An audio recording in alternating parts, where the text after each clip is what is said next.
Hello everyone, welcome back to the channel. So today I'll be teaching you how to delete your Happn account on Happn app. So for that you must first have the application and you must be logged in. I already have both, so I'm directly gonna go and tap on my Happn app. So once you tap on your Happn app, you get to this page where you'll have to go and tap on the profile icon at the bottom right. So once you tap on the profile icon, you'll have to tap on the settings icon at the upper left.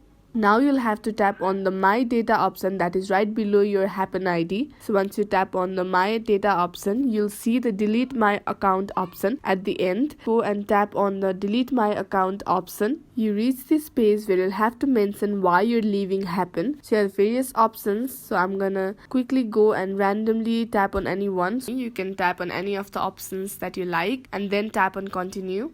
So that is how you delete your Happn account. Your Happn account is already deleted. Now you'll have to tap on Bye Bye account and that's how it will be deleted. So that is all for this video. I hope this video was helpful. Thank you for joining in.